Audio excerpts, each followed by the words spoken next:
Tandang Lauryo, nasa panganib ho tayo. Yung mga albularyo, narinig naming nagtatawag ng kanilang mga kasamahan bilang paghahanda sa gagawin nilang paglusob. Ang iilan sa ating mga laman lupang tagapagmasid, tuluyan ang napasakamay ng mga tikbalang. Nag-aalalang wika ng mensahero. Nang marinig ni Tandang Lauryo ang sinabi nito, ay halos hindi ito nakasagot dahil sa labis na pagkabahala. Bagaman aminado silang nahihirapan sila sa kanilang mga kalaban, hindi nila lubusang maisip ang iilang pa nitong mga panauhin na hiningian nila ng tulong. Alam ni Tandang Lauryo na marami pang kakilala si Maestro Florante na meron ding tangan na malalim na aral. Ilang minuto pa ang lumipas, wala na siyang nagawa kung hindi ang mapaupo sa sulok habang patuloy na nakatulala. Nang masipat siya ng iilang gabunang naroon sa lugar, dahan-dahan itong lumapit sa kanya habang nagwiwika ng, "Tandang Lauryo, ano ho ang kinakailangan nating gawin?" Kasabay ng pagwika nito ay ang pag-isip naman ni Tandang Lauryo ng mga bagay na maaari nilang gawin upang mapigilan ang mga binabalak ni Maestro Florante. Ilang minuto pa ang lumipas, bigla namang tumayo si Tandang Lauryo habang patuloy na nakatitig sa malayo. "Diego, ihanda niyo ang lahat ng kawal na maaari nating magamit. Pipigilan natin ang mga albularyong patungo sa lugar na ito sa kahit saang dako. Bagamat sugatan ng karamihan, nananalig akong magagawa nating magtagumpay sa digmaang ito." Wika ni Tandang Lauryo. Kasabay ng pagwika nito ay ang mabilisan nilang paggawa ng ilang pangkat upang magbantay sa mga lugar na maaaring daanan ng mga albularyo. Lahat ng pangkat na yon ay binubuo ng mga aswang na merong matinding karanasan sa kahit na anong uri ng digmaan. May alam ding aral ang mga ito nang sa gayoy magawa nilang makipagtagisan sa kanilang mga kalaban sa kahit na anong aspeto ng espiritual na digmaan.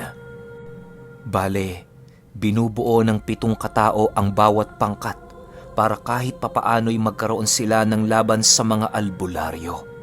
Mariinding inabisuhan ni Tandang Lauryo ang mga ito na huwag makipagdigma kung sa tingin nilang hindi nila kakayanin ang mga albularyo.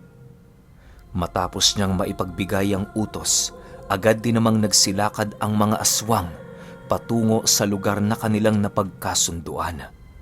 Sila Tandang Lauryo naman noon, piniling muling bumaba ng bundok upang magmasid sa buong paligid. Sa ilang oras nilang pagmamanman sa tahanan ni Maestro Pedrito, tanging ang nasisipat lamang nila ay ang mga ordinaryong taong nakikiramay sa pagkamatay nito. Halos hindi nila magawang masipat si Maestro Florante na parabang meron itong pinagkakaabalahan sa tahanan ng kanyang kaibigan. Maging ang mga disipulo nito ay hindi nila makita na siyang labis naman nilang ipinagtaka. "Tandang Lauryo, sa tingin ninyo, ano ho ang pinagkakaabalahan nila sa loob ng bahay ni Pedrito?" tanong ni Diego. "Hindi ko nga din alam, Diego. Ngunit kung ano man ang ginagawa nila ngayon, sigurado akong paghahanda ito para sa atin." Matapos sumagot ni Tandang Lauryo, agad din naman silang lumayo sa lugar na yon. Sa pagsapit ng bukang liwayway, napakarami na nilang nakuhang balita ukol sa mga albularyong naglalakad patungo sa kanilang baryo. Sa pagkakaalam ni Tandang Lauryo, nasa humigit 10 ang bilang ng mga ito. Lahat ng mga taong yon ay merong daladalang mga kagamitan na kadalasang panlaban sa mga aswang, kagaya ng mga bagakay at sundang. Nang malaman ito ni Tandang Lauryo, wala na siyang nagawa kung hindi ang pabalikin ng lahat ng pangkat na kanyang inutusan. Sa mismong araw na yon, maigi ang kanilang paghahanda sa kadahilanang inaasahan nilang muling sisiklab ang digmaan sa pagbalot ng kadiliman sa kalupaan. May mga itinanim din sila noong mga patibong nang sa gayoy magawa nilang mapaslang ang iilan sa mga ito nang hindi gaanong nakikipaglaban. Sa pagsapit ng hapon noong mismong araw, doon na nga unti-unting tumaas ang tensyon sa buong paligid nang masipat nila ang pagsilabasan ng mga albularyo pagkatapos ng panghapunang dasal ng bangkay ni Maestro Pedrito. Lahat ng mga ito ay merong mga talandro sa kanilang mga katawan upang masigurong magagawa nilang masalag ang pag-atake ng mga aswang. Kitang-kita din nila Tandang Lauryo ang mga dala nitong kalamansi sa paniniwalang yun ang pipigil sa mga aswang upang sila ay matagumpay nitong madagit. Kahit ang gabunan ay mahihirapan dagitin ng mga ito sa kadahilanang ang paningin nila sa mga taong merong dalang kalamansi ay nakatali sa isang napakalaking bato. Maya-maya pa, bigla naman itong nasipat ng iilan nilang mga kasama na kasalukuyang umuusad patungo sa bundok na kanilang pinagpupugaran. Animoy alam na ng mga ito kung saan sila nagtatago na siyang labis naman nilang ikinabahala. Sa patuloy na paglalim ng gabi, para namang mga rebelde sila Tandang Lauryo sa lugar na yon. Kanya-kanya sila noong hanap ng kanilang pwesto nang sa gayoy magawa nilang matambangan ang pangkat ng mga ito. Gumawa na din sila noon ng ritual ng mga panligaw upang mawala ang pakiramdam ng direksyon ng mga albularyong paparoon. Sa pagsapit ng 7:00 ng gabi, napakarami na nilang nakikitang sulong naglalakad patungo sa tuktok ng bundok. Sa pagkakataong yon, sigurado na sila Tandang Lauryo na muling makipag-aklas ng digmaan sa mga ito. Labis kasi siyang naniniwala noon na hindi sila tuluyang malalagay sa tahimik kung wala sa magkabilang panig ang madadaig. Habang papalapit na sila Maestro Florante, kanya-kanya naman ang kanilang ginawang paghahanda sa buong paligid. Ang sigbing niyang alaga noon ay maigi ding nakabantay sa kung ano ang kanyang iutos. Sa pagpatak ng 8:00 ng gabi, muli na ngang nag-umpisa ang digmaang pinakahinihintay nila Tandang Lauryo. Naganap ang una nilang engkwentro noon sa kalagitnaan ng bundok na kung saan naroon ang iba nilang mga kasamang nagmamasid. Kahit nasa itaas ng bahagi noon sila Tandang Lauryo, rinig na rinig pa rin nila ang pagsiiyakan ng iilan nilang mga kasama. Meron ding napaslang ang mga ito sa hanay ng mga albularyo, ngunit hindi yun sapat para matinag ang bilang ng kanilang mga kalaban. Maya-maya pa, bigla naman nilang nasipat ang kanilang mga kalaban na nagsitakbuhan patungo sa tuktok ng bundok. Nang maramdaman nilang malapit na ang mga ito sa kanilang kinaroroonan, dali-dali naman silang lumitaw upang magawa itong mapigilan. Habang nakatayo noon sila Tandang Lauryo sa daanan ng bundok, kanya-kanya namang pag-antabay ang iilan nilang kasama sa mga susunod na kaganapan. Kahit gano'n na ang nangyayari sa paligid, naaayon pa rin ito sa kanilang plano.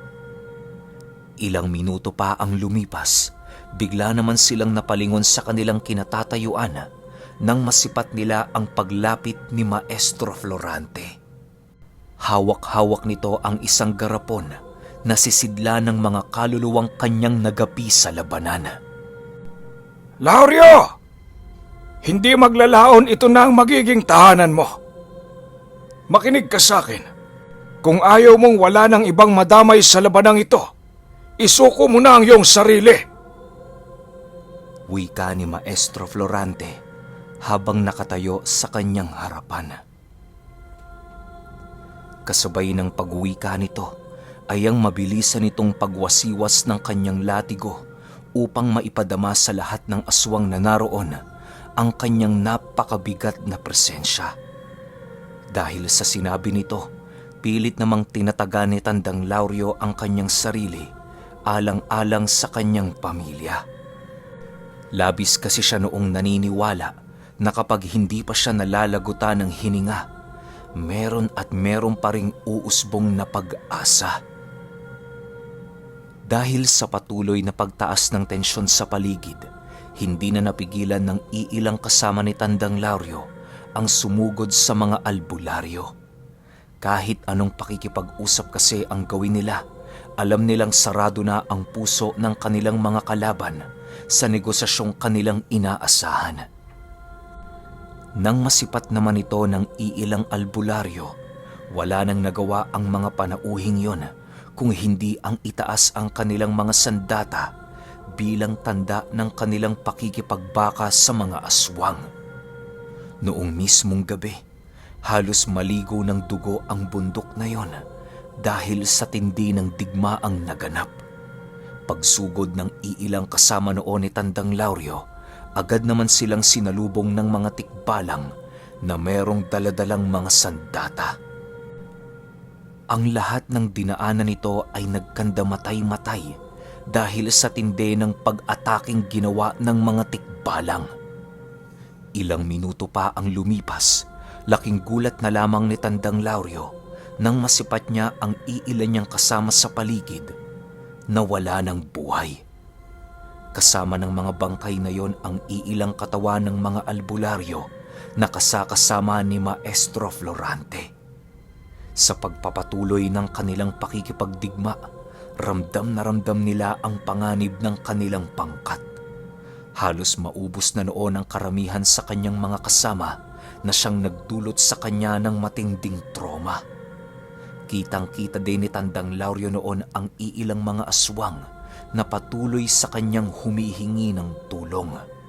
May iilan ding gumagapang papalapit sa kanilang kinaroroonan, subalit hindi nakakausad ang mga ito dahil sa patuloy na pagbalot sa kanila ng mga pamako.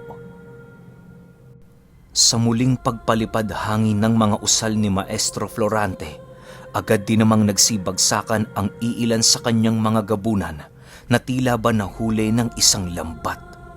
Halos wala sila noong magawa kung hindi ang umiwas at lumaban kung kinakailangan.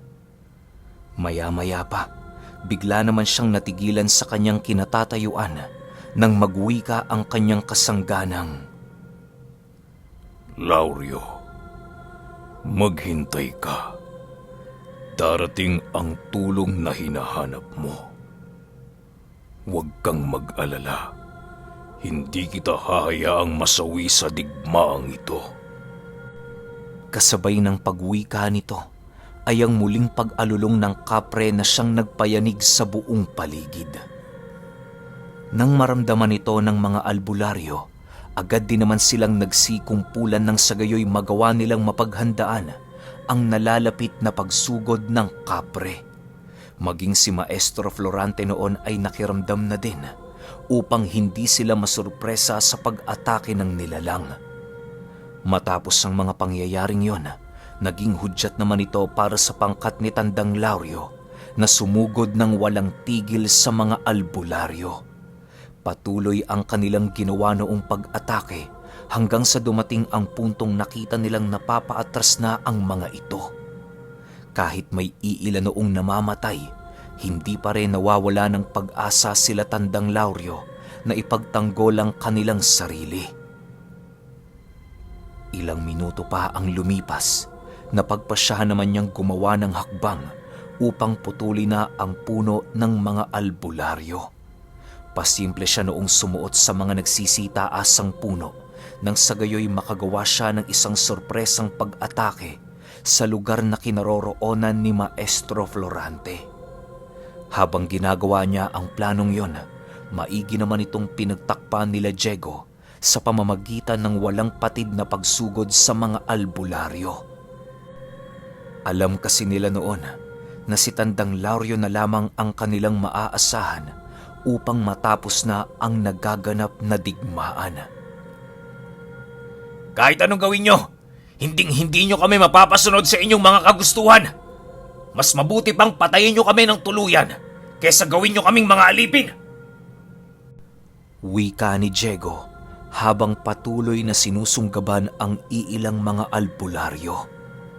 Nang marinig naman ito ng 2 disipulo ni Maestro Florante, dali-dali namang tumungo ang mga ito sa kanyang kinaroroonan.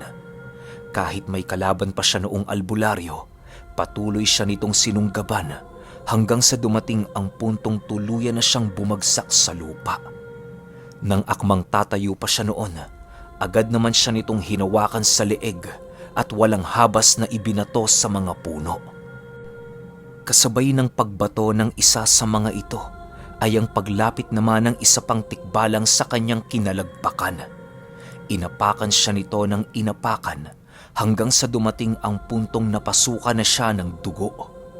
Halos mawala na noon ang wisyo ni Diego, subalit pilit niya pa ring tinatatagan ang kanyang loob, alang-alang sa kanilang pinunong naghihintay ng tamang pagkakataon.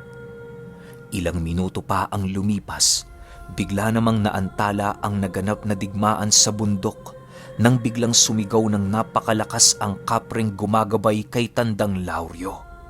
Kasabay ng pagsigaw nito ay ang mabilisan nitong pagdausdos sa kalangitan ng bundok upang kaharapin ang pangkat ni Maestro Florante. Meron itong tangan-tangan noong isang katawan ng puno na siyang mabilisan din niyang inihagi sa iilang albularyong kanyang nasipat.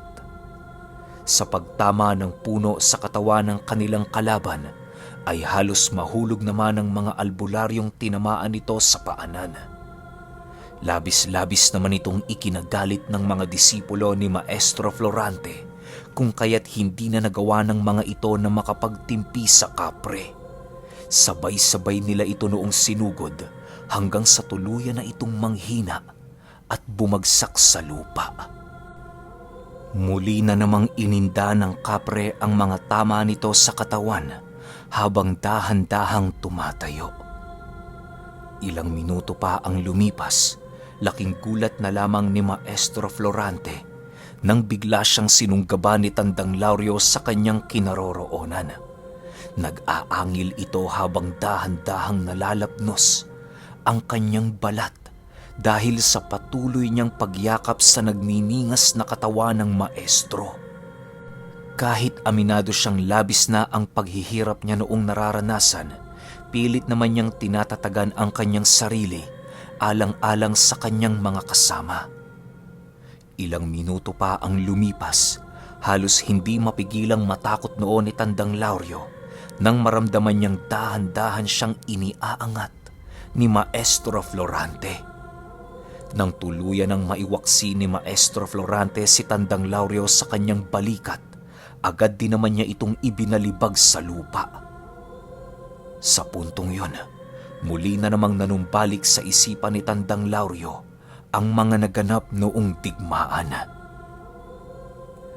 Hindi mo ako kakayanin, Lauryo. Walang demonyong magagawang manalo sa akin pagdating sa kahit na anong uri ng duelo. Wika ni Maestro Florante. Nang marinig naman ni Tandang Lauryo ang sinabi nito, agad namang pumasok sa kanyang isipan ang patungkol sa pagiging isa niyang albularyo. Ayon sa kanya, na kung hindi niya magagapi si Maestro Florante gamit-gamit ang aral niya sa kaliwa, maaaring magkaroon siya ng pag-asang manalo kung gagamitin niya ang kanyang aral sa kanan. Nang maunawaan niya ang bagay na yon, dahan-dahan naman siyang bumalik sa kanyang orihinal na kaanyuan. Nang masipat niya si Maestro Florante, bigla naman itong napangisi habang nagwiwika ng, Isusuko mo na ba ang iyong sarili, Lauryo?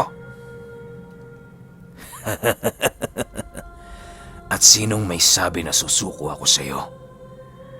Nagkakamali ka ng iniisip, Maestro Florante. Sagot naman ni Tandang Lauryo. Kasabay ng pagwika nito ay ang dahan-dahan naman niyang pagbunot ng tabak na ibinigay sa kanya ng kapre. Yun na lamang ang nag-iisa niya noong sandata upang magawa niyang mapatay ang pinakapinuno ng mga albularyong naroon. Ilang minuto pa ang lumipas, dahan-dahan na siyang naglakad patungo sa kinaroroonan ng albularyo. Sa bawat hakbang na kanyang isinasagawa, sinisigurado niyang walang albularyong papasugod sa kanila upang maiwasan ang mga pangyayaring hindi niya inaasahan. Nang tuluyan na siyang makalapit kay Maestro Florante, agad din naman niya itong sinunggaban gamit-gamit ang kanyang tabak. Matagumpay naman itong nasalag ng albularyo sa pamamagitan ng kanyang punyal na nakasukbit sa kanyang bewang. Sa pagpapatuloy ng kanilang paglalaban, halos hindi nila napansin ang iilan nilang mga kasamang patuloy na namamatay dahil sa digmaan. Ilang minuto pa ang lumipas, bigla namang natigilan si Tandang Lauryo nang maramdaman niya ang panghihina ng kanyang sigbi na alaga. Nasukol ito ng iilang mga albularyo na siya namang nagbigay sa kanya ng labis na pagkabahala. Sa ibang dako naman, patuloy pa rin ang ginagawang pakikipaglaban ng kapre kahit labis na ang pagod nitong nararamdaman.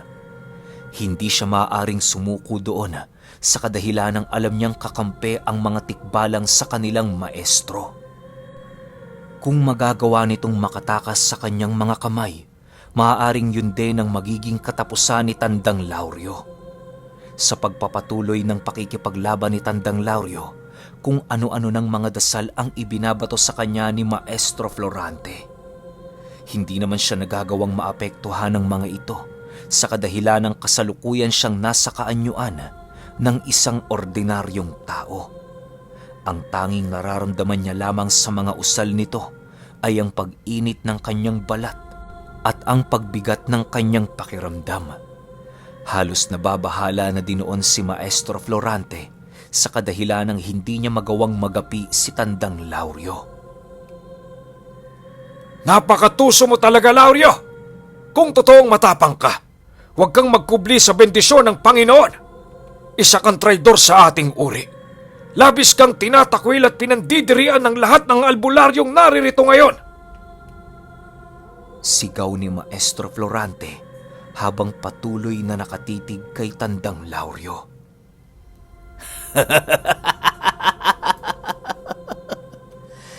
Hindi ito pagtatraidor, Florante. Sadyang may mga bagay akong kayang gawin na makakatagos sa mga karunungan mong lihim. Humanda ka. Sinisigurado ko sa iyo na ngayong gabi ang magiging katapusan ng buhay mo. Gigil na sagot ni Tandang Lauryo. Kasabay ng pag-uwika nito ay ang mabilisan naman niyang pagsugod sa kinaroroonan ni Maestro Florante. Halos hindi niya tinantana ng pag-atake sa albularyo nang sa gayoy tuluyang manghina ang baluti nito. Tiwala din siya noon sa kanyang sandata na makakalikha ito ng labis na sugat kapag nagawa na niyang matamaan ang kahit na anong parte ng katawan ni Maestro Florante. Nang hindi na maatim ng albularyo ang mga nagaganap sa lugar na yon, agad naman niyang inihipan ang kanyang mutya ng kampana at pangil ng kalabaw upang magbigay hudyat na seryoso na siya sa digmaan. Kung hindi kasi tatablan si Tandang Lauryo ng kanyang usal, kinakailangan na niya itong gamitan ng pisikal na lakas.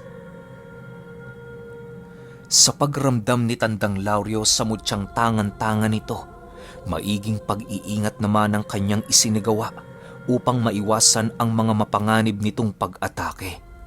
Ang tanging ikinakabahala niya noon ay ang matamaan ng kaliwang kamay ni Maestro Florante dahil sa doon nakabaon ang isa sa kanyang pinakamalakas na mutya.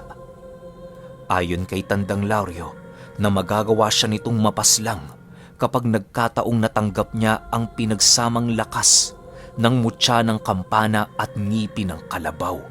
Siguradong hindi lang pisikal niyang anyo ang makakaranas ng labis na pinsala, bagkus maging ang kanyang espiritual na kaanyuan.